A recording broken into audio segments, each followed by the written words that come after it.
Here I am, climbing up, feeling great, getting love. Here I go, risk it all, be worth it now, and that's for sure.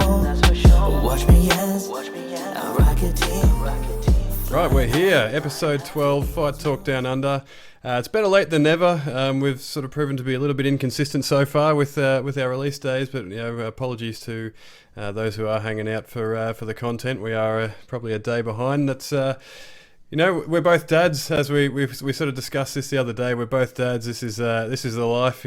Things don't always go to plan. So hashtag dad life or something. Is that what the kids say these days? I don't know. But anyway, I'm Dan Meehan. I'm obviously a sports journalist from Fight News Australia, and my co-host is featherweight superstar Justin Lockjaw Van Heerden. How are you, mate? Yeah, can't complain. Yep, certainly it's a thing. The dad life can be quite challenging. So yeah, it's sort of like we're doing pretty good so far, though, I think. But yeah, I'm doing good. Couple of days left of camp, and then we're all wrapped up and ready to go on May 7th. For Eternal 65. So yeah, I can't complain. I'm excited to wrap up these last couple of hard sessions and then get stuck into fight week and start doing the easy process before the fun process. Absolutely, yeah, it's getting close. It's exciting. Looking forward to that one. So for those who don't know, Justin's fighting Alan Philpott at Eternal 65 on May 7th. So yeah, should be a fun one. But also before we get to that on the local scene, we were talking about this earlier today. Stay Strong MMA is the one local promotion that we Grow know Strong. of. That's that Grow Strong. Pardon me. That's it. Grow Strong. Grow Strong MMA. Apologies to the Grow Strong brass there, but that's the one sort of local promotion that's doing the rounds this weekend. So what do you know about that one? Yeah, so it's going on this weekend. So yeah, they got a pretty decent stacked card full of some notable amateurs from like Queensland-based amateurs that are competing, and it's good to see some of the top gyms that are based in like Brisbane, Sunshine Coast, places like that are all making the trek out to Warwick in Queensland to go support a regional show like Grow Strong. There's some quality fights that have been put together, and some talented amateurs that are featuring on the card. You got someone like Ryan Bishop, trains at Ignite, very talented dude fighting in a amateur featherweight title fight. You got Mikey McDaniel headlining the show.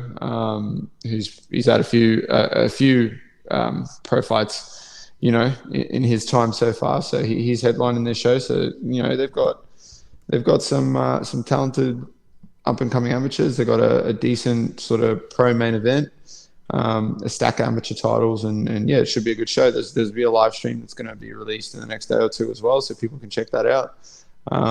Just another cool show, local sort of promotion to get behind and see some people build themselves up and work towards some of the premier shows such as like Eternal.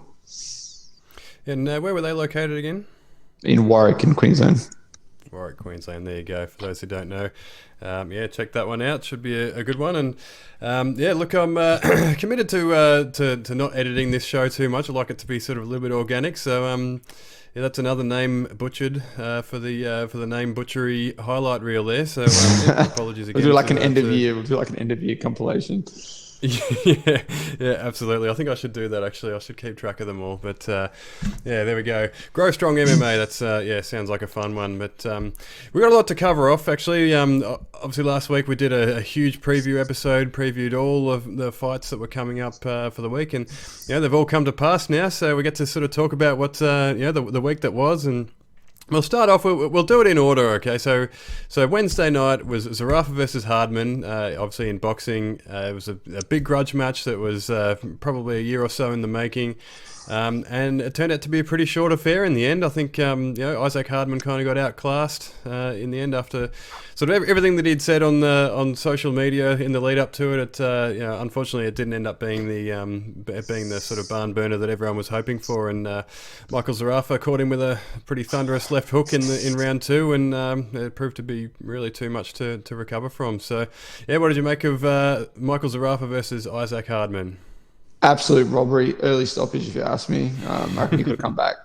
Nah, look, like Isaac said, he said it himself, he said Zerafa's a weasel, but he got bashed. So, it was a short but sweet victory for Zerafa. I honestly, like we spoke about, I predicted that it was going to go into the later rounds, and I thought once it does that, we'll be able to see Hardman sort of wear on him and use that power to great effect to kind of put him away. Obviously, it's no secret I got a connection with Isaac, so I was kind of rooting for him in the fight, but Zerafa was able to go out there and put on a show, secure himself a world title shot, and put Hardman away.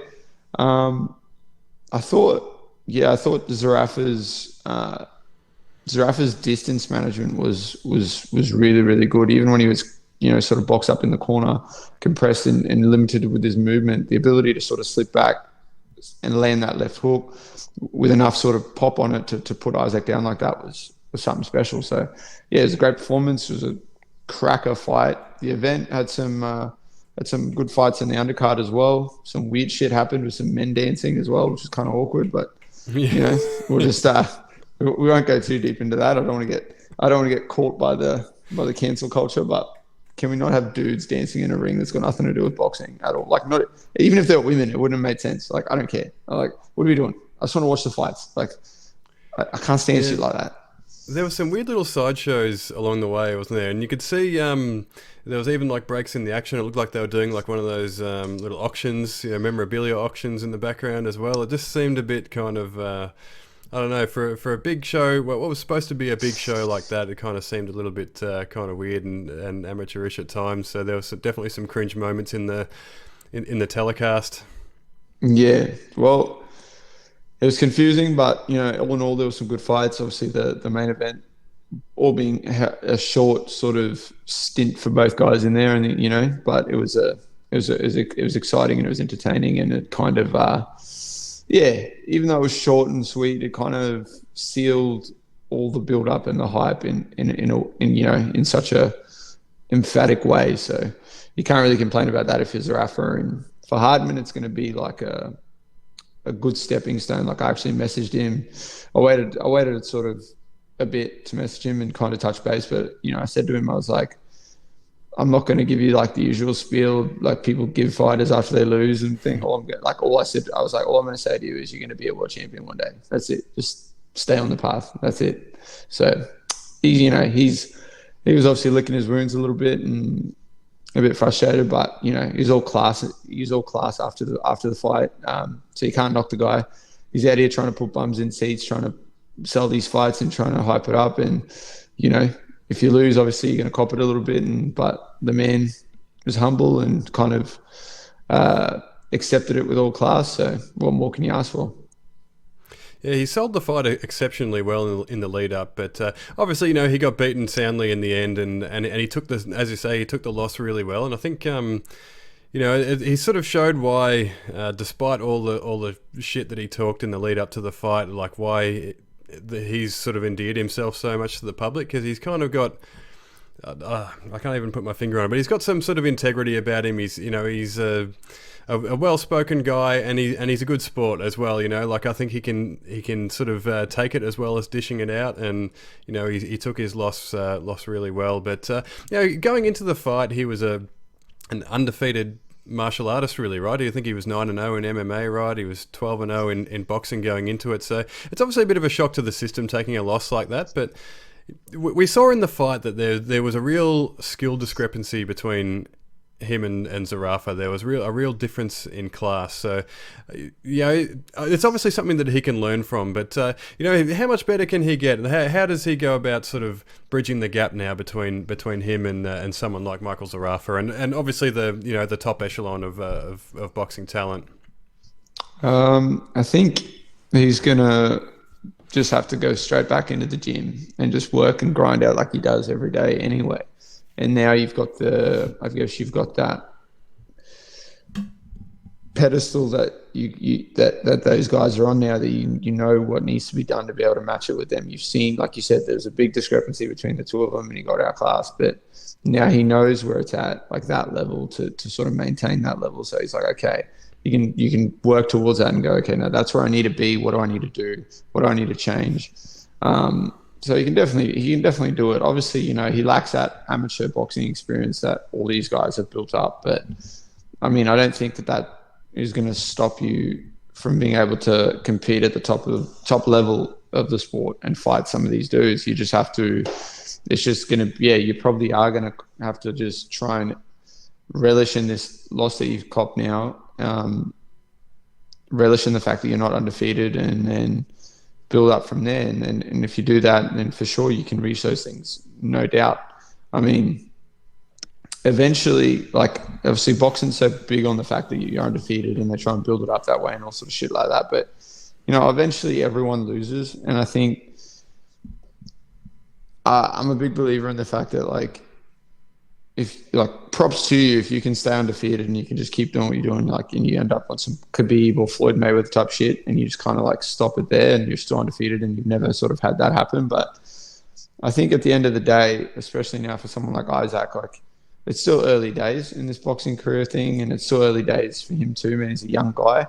So the fact that he's lost to someone like Zerafa, he can build himself back up and then reach those sort of pinnacle of the sport and get to the goal of being a world champion. It's entirely possible, you know, as opposed to had he been a bit further along in his career and now you suffer your first loss. Like, at that point, you know, some people, it's hard for them just to find that ability to grind and build themselves back up and go, okay, let's do it again. At that point, you know, it's sort of, that's where you see some of these guys and across all the different sports, you see them like become like kind of just gatekeepers. Like, they just fight to sort of, they're just fighting to keep their place where they're the person that you need to be able to progress forward, but they never really progress forward, if you know what I mean. So, yeah, I think this is going to benefit him more than it's going to hinder him in progressing forward to winning a world title.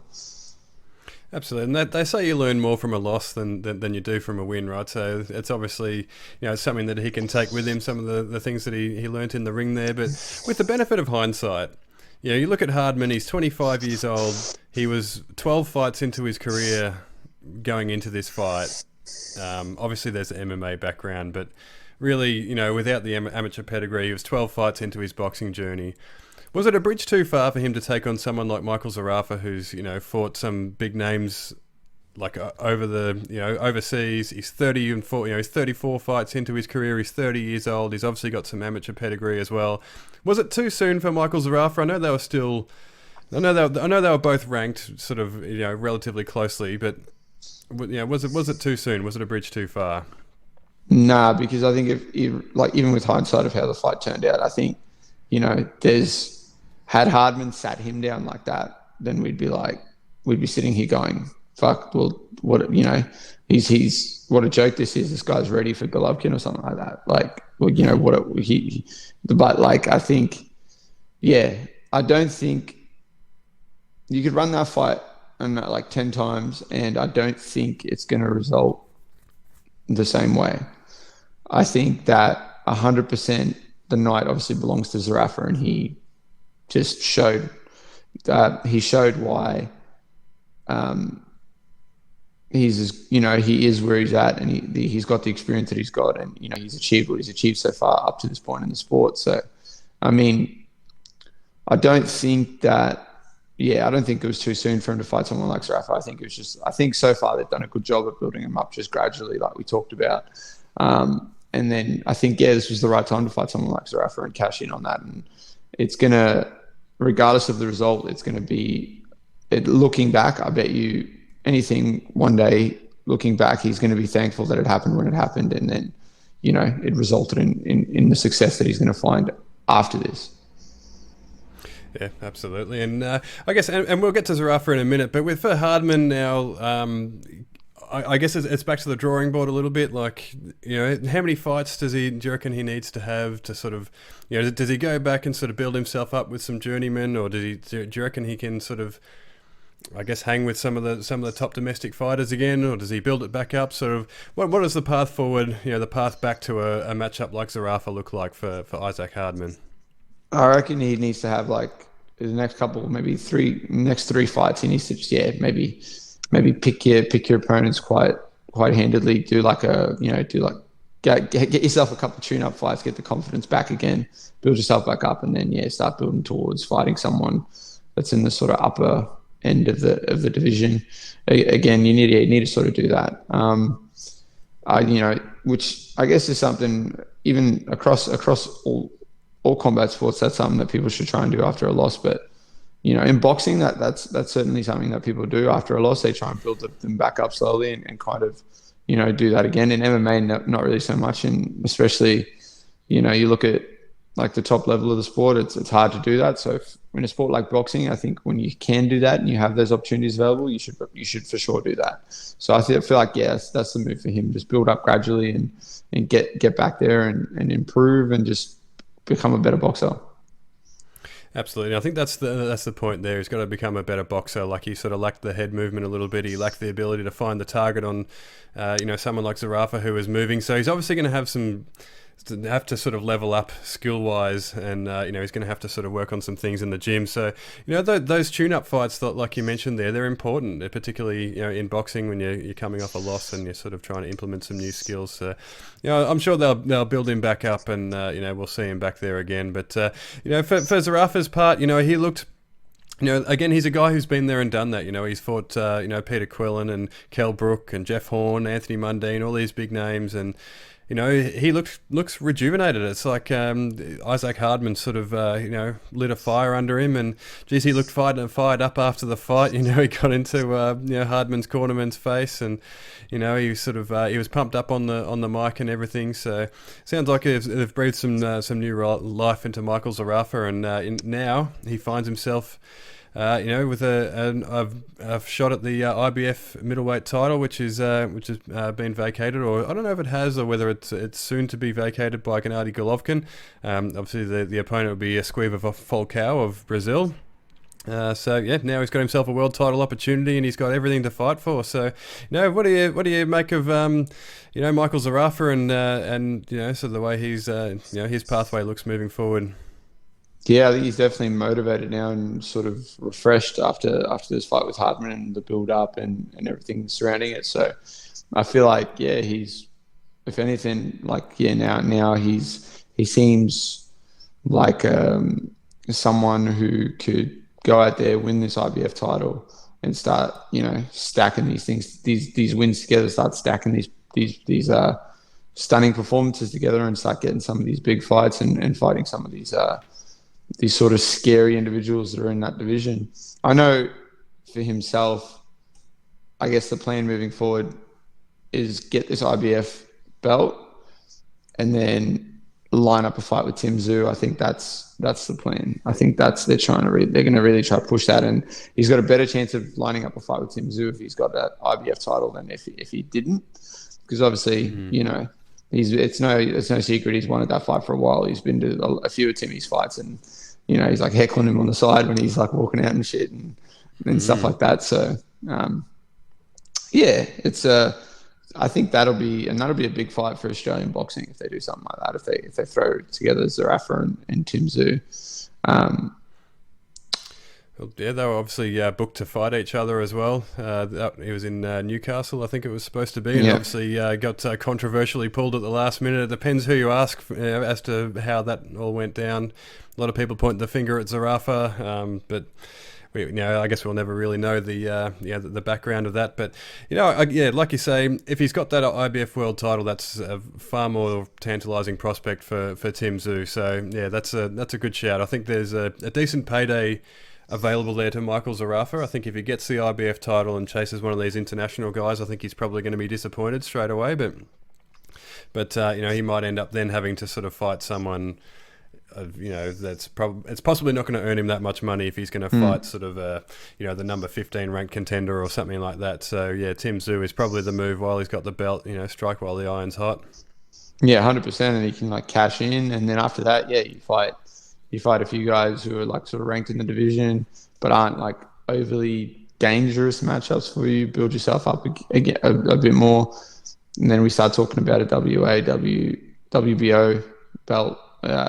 Several of those fights you start going after a few more of the titles and trying to follow in, I guess, Kambosos' try to get all of them. But certainly Zerafa's world right now in Australian boxing after a big win like that, and we're all just gonna be living in it for a while, I think. Absolutely, but yeah, like even if he, if he goes on and wins this title, like even if he doesn't hold it for very long, the paydays are still there at the end of your career. Like if you're a former world champion, it makes you a far more attractive prospect for fighters that are even if it's a big name fighter that's trying to sort of get back on track. Like we saw that Daniel Gill towards the end of his career, he fought Miguel Cotto and Triple G.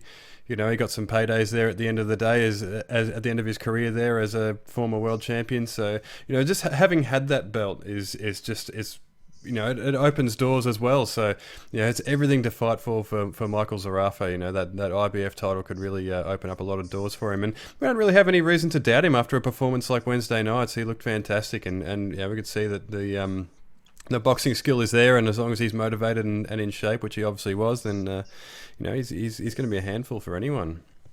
Yeah, 100%. So now it's just going to be the same sort of thing. He's got to take the fact that he's rejuvenated and pumped up and hyped up now and just kind of directed in the right way, and we're going to see him just kind of keep pushing forward though. Absolutely, and in MMA circles last week, the very next day, we had Rob Wilkinson in action in the PFL. It was the opening round of the light heavyweight season against Brucey Soto, and he was successful. He looked fantastic. Round 2, 46 seconds into round 2, a TKO from a knee and punches. He controlled the first round in the end, landing 3 takedowns, and then he took Soto out early in the second round. Now, when we previewed this fight, I tried to list all of Soto's experience. His 9-fight win streak, and the fact that he'd sort of fought all over the world. I tried to sort of pump him up as a credible opponent, but Lockjaw basically took all that and threw it away. He said, and I quote, he said, "Rob is going to bash this dude," and that's pretty much how it played out. So yeah, well played to yourself, and what did you make of Rob Wilkinson's performance? Didn't the size difference come into play in that fight? He was stacked when he walked into that cage. I don't know. I kind of like just saw them when they were sort of, both in the cage. And I was just like, holy shit. Okay. If Rob gets a hold of this dude, he's just fucking going to bash him. And that's what he did. So yeah, great performance by Rob. Got the win. Got the finish, which is important, obviously, in PFL with their point system and all sort of stuff like that. So that's good to see. And it was good to see him there with his close friend Chris Drummond there with him, supporting him and stuff like that. So, now he's over there. I guess he's having a little bit of a break, traveling around and stuff like that. So, good on him. They went out there and put on a show. Rob performed really well, and just showed that he's a problem in this weight division, and that really he should never have been fighting at fucking middleweight. I don't know. Welterweight, yeah, even as low as that. What the fuck, man? He's just a monster at this weight. Yeah, as we discussed in episode 11, I did a little bit of a dive on Brucey Soto's record, and he's fought pretty much all of his career at welterweight. So I was shocked to see that he's fighting now at light heavyweight. And again, like we discussed last week, Rob Wilkinson looks like the Incredible Hulk at light heavyweight. He looks unreal. So it was definitely a factor in the fight, and he got the job done in the end. He banks 5 points, which puts him third in the standings. Obviously, the top 4 go through to the playoffs. So he's now third behind Omari Akhmedov, who got the full amount of points for a first round finish. He practically killed a guy there with that punch. I don't know if you saw that fight, but that was violent. And I don't know how many points you get for killing someone, but that's how many he would have gotten. And the reigning champ Antonio Carlos Jr. He finished his fight with a quick submission as well, so he got the full. I think it's 6 points they get. So we just wait and see what Rob Wilkinson's next challenge will be. But they only get 2 fights in the in the regular season, so it's important to get that finish in the first round of the season, and that's what he got. Yeah. So hopefully he can maintain that, and then we'll be seeing him go through to fight for this $1 million prize, and take on the just sort of. I guess it's not out of question that he would fight the defending champ in the final. I think that's how it would end up working out if I was to bet on it. I agree. I did look. Rob, I did bet on you to finish in the first round. You finished him in the second round. I'm not asking for much, but a dozen Krispy Kreme donuts, we can kind of work some stuff out. And we'll just, if we can figure some shit out, that'd be cool. But yeah, I'm excited to see what he does moving forward in the PFL, 100%. And if we could organise the delivery of those Krispy Kreme donuts for May 8th as well, not before. So, oh yeah, 100%. May 8th is got to make weight. Anytime May 8th onwards. If you just and in fact, anyone that wants to send me any snacks, food, I think whiskey, sauces, definitely sauces.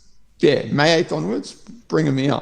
I'm gonna have like a couple of days there where I get to just relish in all of that. So actually, I got Gordon Ramsay's 10-minute meals book, and I'm gonna make something out of that every day for like 7 days after my fight. So shout out to Gordon Ramsay. The man knows what he's doing. Absolutely, there we go. And also in the PFL, we were going to preview Sam Kay, who was supposed to be fighting this weekend, but turns out he's been pulled as well from the fight. Another visa issue, and we're told it's not on Sam Kay's end. So PFL. You need to get your act together, because this is the second one, the second Australian fighter behind Aaron Blackie, who's had a visa issue, and it sounds like it's again on PFL's end. So that's a disappointing result for Sam Kay. He does have the same manager as Aaron Blackie, so I don't know what's happening there, or why PFL just can't seem to sort of pull it together for the Aussie fighters from Ginnon Sports Group. But Sam Kay's out of his fight with Denis Goltsov. I have reached out to try and get some information. I haven't heard back yet, but it sounds like he's going to be rebooked in the regular season. I don't know. I imagine that it would still be against Denis Goltsov, because I can't imagine they would put in a fill-in and for this weekend, and then I don't know how that would work out. So I imagine he's going to be the same opponent, but it sounds like it's going to be a few weeks down the line for Sam Kay. But yeah, disappointing outcome. He would have been raring to go, but unfortunately not to be just yet. Yeah, 100%. I think from what I saw, and the timeline they're trying to work with is like 6 to 8 weeks to get back in there or some shit. So hopefully they can get PFL can fucking sort their shit out and they can get that going. Because at the end of the day, like, these dudes are like traveling from Australia. It's a big fucking process. Like, sort it out so they can get there without any hiccups and they can perform. Like, the last thing we need is these guys to keep getting opportunities and then end up, like in a situation like BJ Bland where they have to like rock up, make weight, fight, and then, everything's all fucking rushed and all over the place. Like, let's give them the fair opportunity, give them all the stuff in their, in their favor that should be in their favor, that should be organized. Like, it's your job to organize that shit, organize it. Simple. Yeah, absolutely. And it's a disappointing situation for him. Like, he's obviously finished his camp pretty much at this point. So, to have another 6 or 8 weeks where he's got to go back on the grind and, keep getting ready, that's pretty tough. And what would you do in that scenario? Would you sort of have, take a little break to sort of break up your camp, or would you just sort of carry that intensity through? How would you handle that if you're in Sam Kay's shoes? You just got to maintain and keep going. You can't taper off and because then you might as well just maintain and keep going. I mean, in the lead up, for example, in the lead up to this fight with Arlene, before I was lucky that I got the fight on Hex with Josh Riley. Otherwise, it would have been like my 4th camp that I was doing back to back before I ended up fighting. And for someone like my teammate Colby, man, the dude's pretty much done like an 18-month fucking fight camp. Like, hasn't tapered off at all. He's barely tapered off a couple of days to try and kind of reset. He's just been going. And that's, I get people are going to be like, oh, nah, but you've done a big camp. You need to kind of just give your body a sort of reset or whatever. Yeah, cool. That's, that might be the case if the fucking camp ends and the outcome is that you have a fight and then you have a little break. Okay, maybe you have like a couple of days or a week or whatever. That makes sense because you've achieved the result of actually stepping in the cage. But when you haven't, you might as well just keep going and just keep preparing yourself. Obviously, intensity-wise for the next week or two, if I was him, I'd probably just kind of taper down intensity of sessions a little bit, but still maintain. That's what you got to do, 100%. But yeah, I feel like it's just unnecessary that you have to have something like this happen when you've done everything on your behalf, as we're being told that it's not on his end. So if that's the case, then man, it's pretty ridiculous that you have to like go through this again, and now you got to do another 8 week sort of camp or whatever another 8 weeks of training to get to this fight. But you know, there's always going to be like the positives to take out of it. Obviously, there's another 8 weeks to get better and get more sort of study up on the guy that you're fighting and find some more holes, figure out some things that you might not have had enough time to figure out before. But I mean, at the end of the day, at this point, if you've already done a camp like that you've already done a camp, you know, it's at this point, it's just like, fuck, we just got to get in there and fight. Like, I don't think it's not like you're going to find some secret fucking thing out in the next 8 weeks that you didn't know already. Like you have an idea, you've got your coaches that work things out. You yourself have done your own sort of study and look into the person that you're fighting. So at this point, you just got to get in there and fight. Really, that's all that's left. Absolutely, yeah, and hopefully that's sooner rather than later for Sam K. But also in action over the weekend, or just before the weekend, but Friday night was Mini T Williams in one championship. He was back in the MMA circle once again against Namiki Kawahara, and he won by unanimous decision. So another one in the win column for the Aussies, and he showed off some improvements in his MMA game in the end. He managed to defend well on the ground. We know that Mini T has an extensive Muay Thai background, so he is sort of building the grappling base there. He's sort of trying to bridge the gap there, but Kawahara took his back in round one and did threaten the choke, but Mini T managed to hold him off and scramble his way out of it. But he dropped Kawahara pretty hard in the second round, and he really just sort of controlled the striking. He just showed he was the strongest striker in the end, and he throws everything full tilt, Mini T. He just, he commits and he throws full power, and he hurt Kawahara quite a few times. So, it looked like a strong performance from Mini T and showed off some improvements. So, what did you make of it? Yeah, he definitely, like you said, he definitely showed improvements in the MMA side of things. Obviously, the striking, the dude's just going to go there and do what he does, like what he's experienced in. But, I mean, that's probably just a credit to the team at Scrappy, training under someone like Ben Vickers, training along someone like Rod Costa. I've got to imagine you're out there doing rounds and being on the mats with someone like Rod, whose grappling pedigree is of like a world-class level. That's got to factor in, and that's got to help you out. And then, you've got some of these other dudes that the trainer Scrappy that, are pretty handy in all avenues of the sport. So, I mean, for Mini T, it's just really, it's just kind of, he's in a really good place with a really good team and really good coaches to kind of build up and increase his MMA knowledge and abilities, and then just apply that moving forward so that when he is in those exchanges on the feet, he can shine without fearing the fact that he's going to get taken down or someone's going to try and, grapple him. He can just kind of be like, all right, well, I've got this Brazilian bloke named Rodrigo that tries to choke me every day in the gym. There's nothing you can do that I haven't seen yet. Absolutely, and like you say, that's huge for a striker, isn't it? For someone like we say, like Mini T, who likes to throw everything full tilt, then it's important to sort of not have any reservations, and for him to be able to do what he does. And he certainly seems to have that confidence. And he called for a ranked opponent after the fight.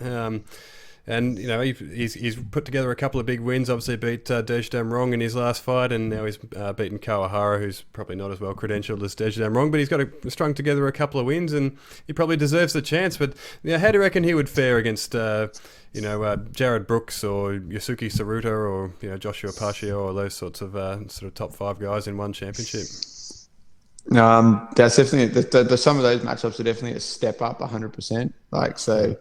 And they're really going to be the test to see if your MMA game as a whole is going to get tested. Even, as credentialed a striker as he is, even that's going to be tested, because some of those matchups moving forward, those guys are like, they're like well-rounded mixed martial artists. And when they have the ability to put it together so well, even when it comes to the striking exchanges, they're going to be able to find success and kind of give you a lot more to deal with as well, because you're going to be like, oh, this is another step up again, because like you said, he throws everything full tilt. He's trying to knock your teeth out and like put you into another dimension. But with guys like that, you got to be a bit more disciplined. Otherwise, you are going to get put on your back and you are going to be dealing with a lot of fucking problems. But he's definitely, he's shown that he's improved and he's continuing to improve and looks like he's doing the work. So I feel like he's got the potential to excel in his division. So I want to see him fight someone who's ranked and then start moving towards that belt. Yeah, it'll definitely put him to the test, but I think he's only 28 years old, so in MMA terms, that's pretty young. So he's got plenty of time. There's no need to sort of, rush him into the title conversation just yet. But it would be an interesting test for him to see where he's at. That's for sure. 100%. Now, in the last of the good news stories for this week's episode, we had Tyson Pedro, who returned to the UFC for the first time in 3.5 years. It's the first time we've seen him since he lost to Shogun Rua in December 2018. And he took on Ike Villanueva, who, like we discussed last week, he's a guy who's probably lucky to be in the UFC, and obviously Tyson Pedro kind of outclassed him in the end. He stopped him in the first round, just at the very end of the first round, with a leg kick and punches, and he took a couple of minutes to get going, and the radar seemed a little bit off. There was a kick and a knee to the dick early on in the fight of Ike Villanueva, but he managed to sort of find his range and take him out with the leg kicks, which has been an Achilles heel for Ike Villanueva. So they obviously did their homework and got the job done. Yeah, I think I don't know. It was weird the fact that he got leg kicked, and then even after the first one or two, it just seemed like his body wasn't able to cope with them, and it's kind of weird. Like, don't get me wrong, leg kicks can be dangerous, like a hard sort of weapon to deal with, and you've seen with these guys get calf kicked and that nerve goes and the leg kind of gives out a bit. But yeah, it's weird to me that you're in a sport like MMA, you cop like one or two kicks. Like, don't get me wrong, Tyson Pedro kicks really fucking hard. Like, I've been kicked by him. The dude kicks hard. But how are you in a sport like MMA and like one leg kick and that's a wrap? Like, surely that's a problem. Like, are you sparring people in the gym, and is there like a rule that they're not allowed to kick you or some shit? Like, what is going on? Like, you're not being conditioned to this? Are you not? Yeah. It just seems really weird to me that it was like one or two kicks in and he was already pretty well, like his leg was already pretty well done and jacked up. But obviously, Pedro put on a show, coming out, got the first round finish. I had him picked for a second round submission. I thought for sure he's going to do what he did in the first round, kind of pick him apart from range, listen to Eugene, and just kind of use all those sort of things they were working on while they were building up in camp. And then, maybe in the second round, after the leg was a bit jacked up, look to take him down and then submit him. I didn't think that was like outside of the realm of possibility, but I'm stoked for him that he got the first round finish and came back in such a big way after such a long time away from the sport. And especially kind of the way he did it, landing that last leg kick and then Olmec dropping, and then he just cracked him up against the fence and just put him out. It was just, It was a great performance from Tyson, and it's even better that he was able to just get back in there and do what we were so used to seeing him do before the Shogun fight, obviously, and before the injuries and all that sort of stuff. And we got to remember this guy's beaten some dudes that have, in the time he's been away, have gone to put on some crazy performances, and he just destroyed them. So it's exciting times for him, and hopefully now he can build the momentum, get that 3 years back, and kind of just put himself towards the upper end of the division. Absolutely, and we know that the opponent this time around, that the UFC has given him a bit of a layup, right? Ike Villanueva's probably not UFC caliber really, but he looked sharp in there, Tyson Pedro, and it looks like he's gotten out of the fight unscathed. So that's that's important really, given sort of where he's come from. So I guess if you're Tyson Pedro, are you looking to make up for lost time? Are you looking to sort of get back into the cage in short order, or what's the next step for Tyson Pedro? Yeah, if I was him, I'd want to get back in as soon as possible. And where we are date-wise, I think, there's potential that they could chuck him on a card with Tai Tuivasa. I think that'll be a good move. Obviously they've got they're very close with one another, and I feel like a card with the two of them together again would be a smart move in the UFC's part, on their part. So if I was him, I imagine he's pretty keen to get back in there straight away and rack up some fights because obviously he's away for so long. But I mean, who knows? You know, he's another guy that's kind of got so much happening outside of the cage that it wouldn't be, regardless of the fact that he was away for so long and you know he's not injured now and he's sort of back to the sport. It wouldn't be out of the realm of him just kind of not fighting again till towards the end of the year and just getting another one in and then kind of still easing his way back in, if you know what I mean. But I guess, yeah, we'll see. I'm sure we'll know sooner rather than later what he's going to do. But all in all, yeah, it was just great to see the dude come back. It was good to see the first part, like the start of his camp, see towards before he shot up and finished his camp, and to see him, you know, progress through fight week and then get back in there and fight. Like the whole process was just nuts because obviously, you know, when he was here starting his camp, he was at freestyle, you know, with us and the guy. He was doing a lot of work with the guys from City Kickboxing and with Carlos Hulberg and that. And yeah, I'm not going to sugarcoat it. The dude was getting worked and he was struggling a bit because obviously he's been away for so long. And you know, the sessions we do ain't no joke. So it was wicked just to see that all build up and then get to the point where he's now back fighting, be actually standing in the cage across from a person in the UFC, and then go out there and perform. So yeah, I'm pretty stoked for the dude, and I'm sure he's stoked, and he's going to be keen to do it all over again. Absolutely, and you know, I guess you know, is there some, given his injury history, is there some risk in him sort of going straight back into camp and trying to sort of capitalize on that, you know, on that momentum? Like, is he better off sort of taking a break before he sort of goes back into a fight camp, or do you think, you know, he can, you know, basically just carry on the momentum he's got from the camp and keep working as he was? I think he can carry on. I mean, he does his conditioning and body sort of physio sort of stuff at Ethos Performance. And you know they know what the fuck they're doing. You know I'm sure they've built up the muscles around where, you know, the injury affected knee, and built everything up, and just as a whole, you know, done the fine tuning to sort of make his body stronger and sort of build it back together. So I feel like, yeah, if he'll maintain that moving forward, and it's going to sort of limit that.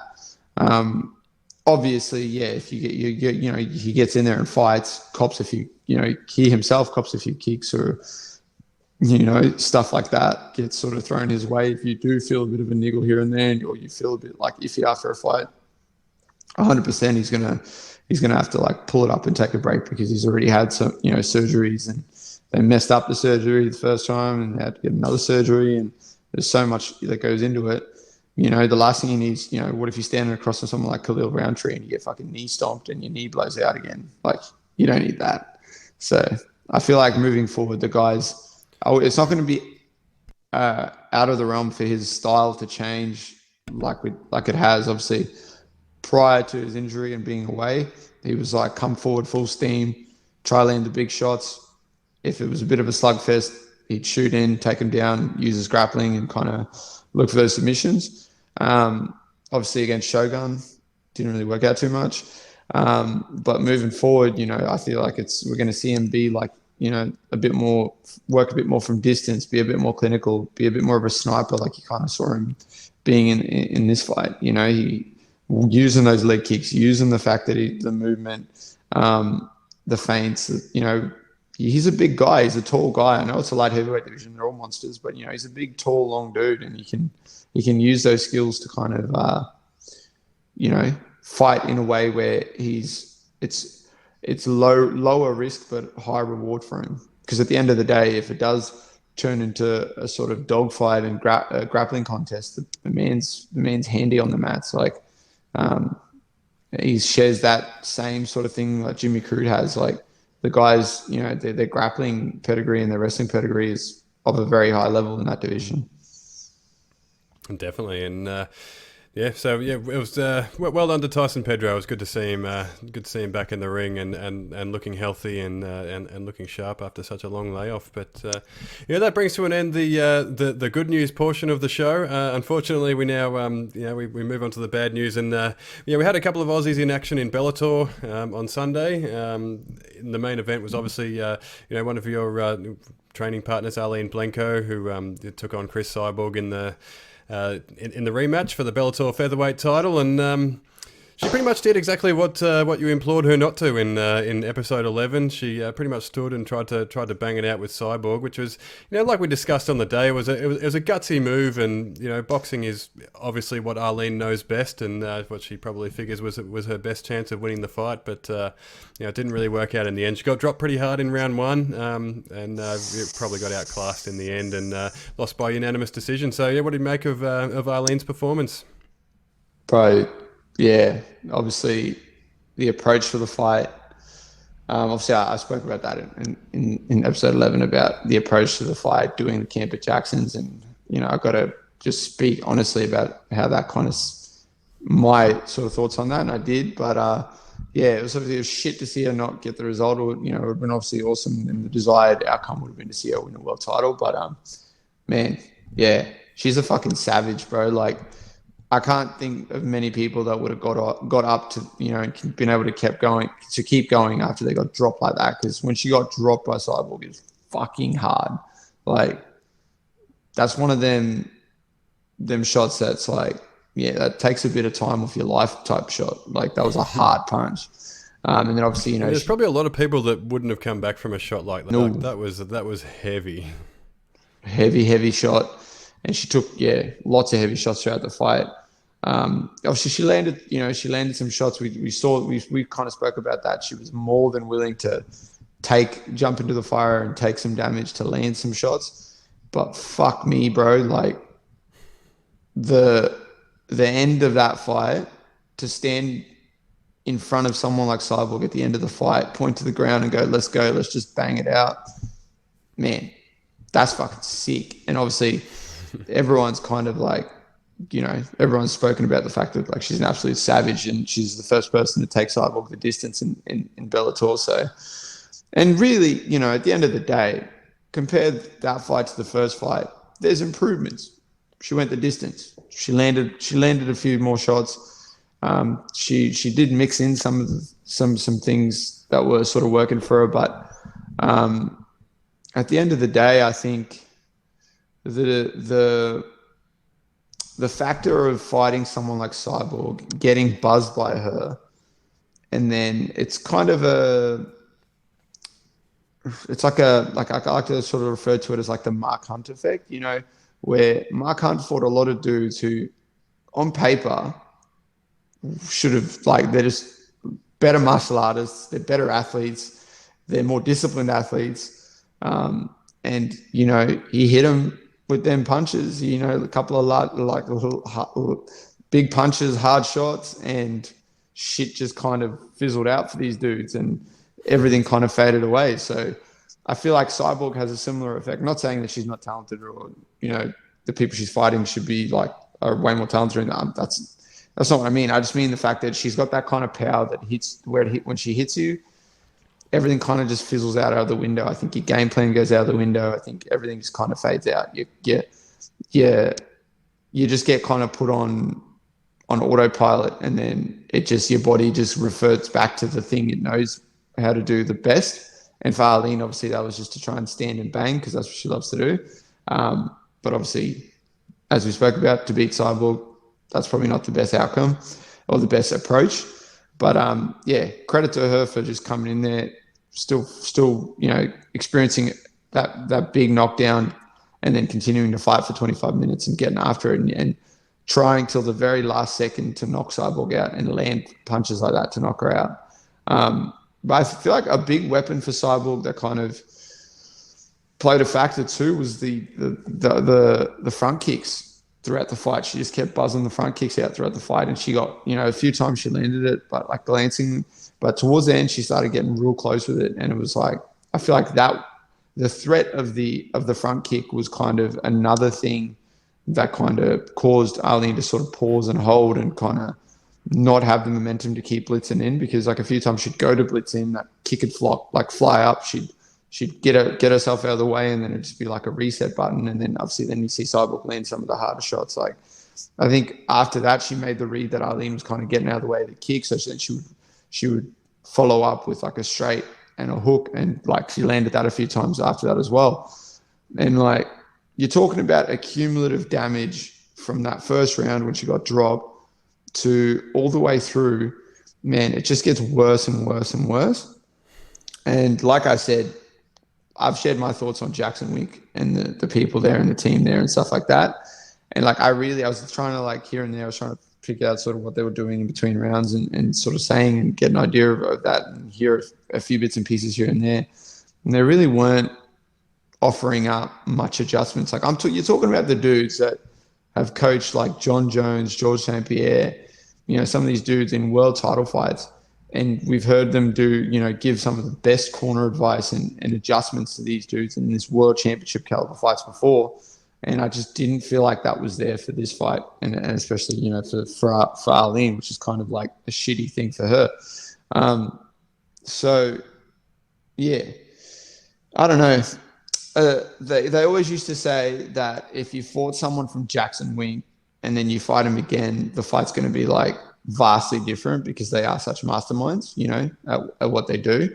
But I expected that as somewhat, but at the same time, I'm not surprised that there wasn't much that they offered her and that was different.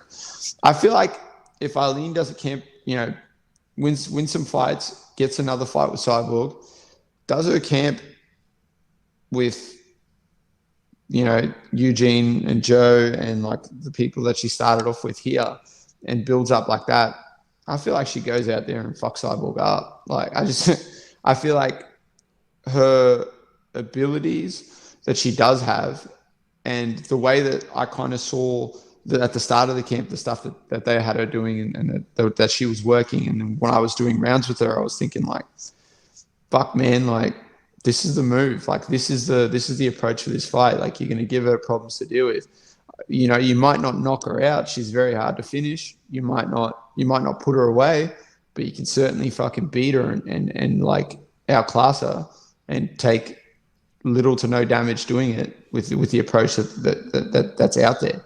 A la Volko Max Holloway won. Like obviously didn't finish him, but completely outclassed him, outstruck him, took like little to no damage and, absolutely jacked up Max's leg. Like there's the similar sort of approach for Arlene for Cyborg. And you're going to see the fight again, no doubt. I mean, I saw something that Arlene put up where she was talking about, like, if she can't get the belt and no one else can, she can make sure none of these other girls get past her to get a title shot. So, she racks up a few more wins, gets another fight with Cyborg. I feel like there's some adjustments that need to be made. There's some camp adjustments that need to be made, but you can certainly come back, fight Cyborg again and beat her, like no doubt. Arlene's not small and she hits very hard and, she's shown she can take it. She can take what Cyborg, dishes out and still be there pointing to the ground saying, let's go, let's keep going. So obviously it's shit. The result didn't pan out, but I feel like she can get there. We just got to make some changes, make some adjustments, and she's got access to the best people in the world to help her do that. Absolutely, yeah. She was all hard in the end, wasn't she? But I guess at 39 years old now, like you say, she's 0-2 against Cyborg. But in that Bellator featherweight division, there's it's not exactly a deep division. So I think, like you alluded to there, you're only a few fights away from really just sort of being back in contention. Like she's probably undeniable again for a third fight, even though she's 0-2 with Cyborg. She's probably undeniable if she goes and wins another 3 fights. Who else is there? If she goes and beats the next best contenders there, then she does get another chance. But at 39 years old, do you think there's still enough time for her? Like we know that she had some success, like you said, and she showed some improvements from the first Cyborg fight, but. She's 39. She'll be sort of, let's say she's 40, 41 next time she fights Cyborg. Is I guess how do you think that age factors into it? Do you think there's still enough time for her to sort of make the improvements and get back around to Cyborg? 100%, bro. Look at the Glover Teixeira fight. Look at what Glover did to Young. If Glover can do that shit, anyone can do that shit. I mean, obviously, I'm not trying to say that Arlene and Glover are the exact same type of fighter. They're obviously not. They have different skill sets and stuff like that. And, he's obviously fights at a different weight division and all that sort of shit. But, I feel like it's never too late.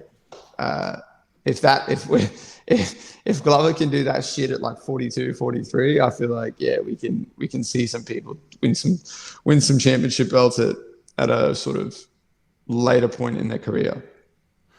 And we just have to refer to the other examples. You got like Michael Bisping, people like that. I guess if these people can just sort of stay on the path, keep improving, keep grinding, keep working, then anyone can. Absolutely, and yeah, we saw the improvement this time out. So I guess we haven't got a reason to really to doubt Arlene. Also, don't have a reason to date Arlene, but so I guess she still can improve. She's shown she's still got the willingness to improve and the hunger to fight. But Glover Teixeira, he's just given hope to aging fighters all over the world, hasn't he? Like I think it's all it takes is someone like him to go and win a world title, and suddenly every older fighter is going to be sort of wanting to either come back from retirement or make another run at the title. It sort of it gives hope to aging fighters out there. So good on Glover Teixeira, but he's the 1% of the 1%. For every one Glover Teixeira, there's tens and hundreds of aging fighters that try and roll the dice one more time and fall flat. So hopefully, 100%. But I don't think Arlene's going to be one of those. She's looking the good still. And she's also one of those people that's like one of the nicest people in MMA. So. We gotta always pump her up when we get the opportunity. She's one of those people that you kind of just want to see do well.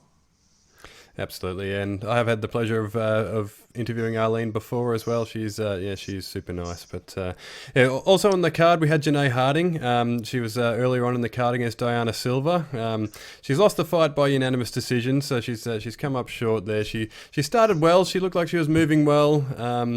But Silva took over with power shots. She's got a bit of a wild style, Diana Silva, but she throws power shots and scored a couple of flash knockdowns in round 2 and 3. It looked like there, but really just sort of the power probably proved to be the difference in the end. Yeah, I'm just kind of like, I don't know. I feel like the way it sort of started, and then obviously with the way it kind of went as it progressed on, I felt like there was too many times where Janae got hit with some shots where it was like you kind of saw there was too much of a deer in headlights type vibe, where it's just this, and like you said that the girl she fought has got such a wild sort of approach to the sport and to the way that she fights. It's kind of like it's almost like that is one of those fights where you kind of just have to bite down on the mouth guard and just kind of meet fire with fire. That if ever there was one, but it obviously the outcome for Janae to be able to do that and achieve the victory didn't quite happen. But that's she's someone else who's still got plenty of time on her side and can sort of just keep improving and keep building. So who knows? I'm pretty sure we're going to see her continue on at Bellator and continue to sort of progress forward. So it's obviously, we had some great results for the Australian fighters over the last sort of week and the weekend, and we had like a couple of losses and a couple of not so good results. But at the end of the day, I feel like they're all in a position where they have access to everything they need to be able to improve and progress and to get better and achieve those things they want to achieve. Absolutely, yeah, and I think we're at a point in this region where the opportunities are there. The quality of training is there for people to improve. So it's a good position to be in. But with Janae Harding, like you say, she's still quite young. She's 1-3 in her past 4 in Bellator, and she's 0-2 in boxing in that period as well. So she probably needs a win. But time's on her side, and I think. I think Bellator will stick with her for now, and we know she was coming off a surgery for a detached retina as well from her last fight. So, and she did look I don't know. To me, it felt like she was having a little bit of trouble pulling the trigger. I don't know if maybe that was sort of playing in the back of her mind, in the fight. But obviously she's got plenty of time, like you say, to improve and get herself back up there. Yeah, 100%. I mean, and that's at the end of the day with some of these. Like sort of younger fighters, that at the end of the day is the thing that you have to sort of keep active in the back of your mind, is that you have time, albeit limited. You have time to improve and get better, and you just have to kind of be realistic with yourself. That's the thing in it. But that's when these other factors start factoring in. Who are you surrounded by? Who are the people in your circles that are sort of, helping to guide the ship? And are they are they telling you what you need to hear, or are they telling you what they think you want to hear?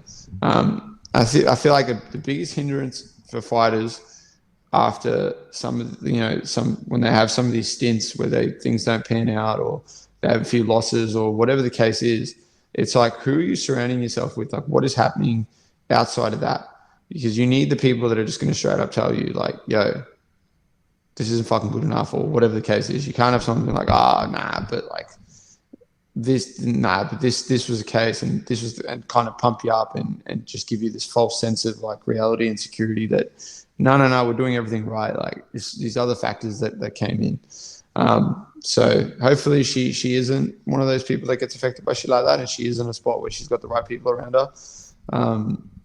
I know in recent times she's changed where she's trained a fair bit. I think she did her camp for this fight at a combat training center. So hopefully she sticks there moving forward and keeps working with the team down there, because obviously there's a decent team down there, decent training partners, decent coaches, just quality individuals down there. So hopefully, that's sort of where she kind of finds her feet now a bit, and kind of just progresses forward.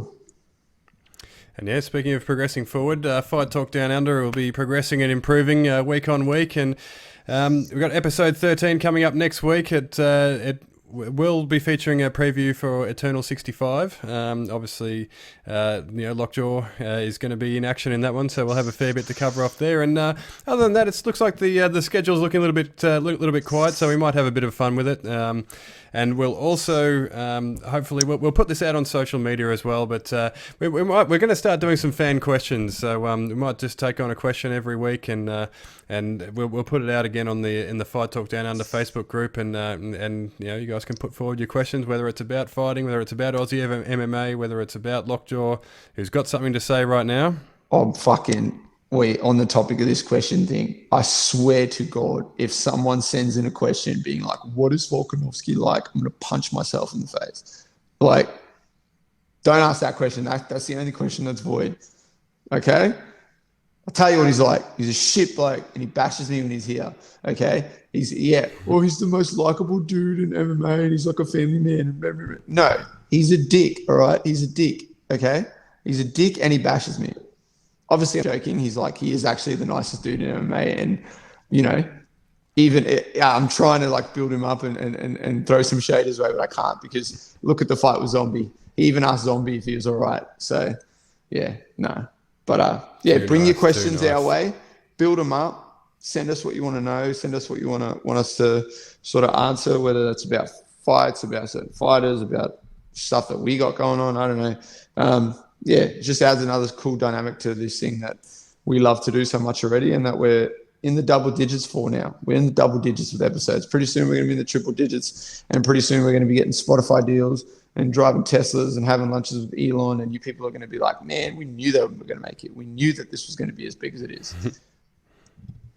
Absolutely, that's the path, and we're starting a bit of fan interaction there. I think it's it should be a bit of fun. So send us through your questions if you're listening, and don't forget to like and subscribe. YouTube, Spotify, Google Podcasts, Podbean, Fight News Australia. We'll see you all next week in episode 13. I gotta watch it, you never know what might stop you. Here I am,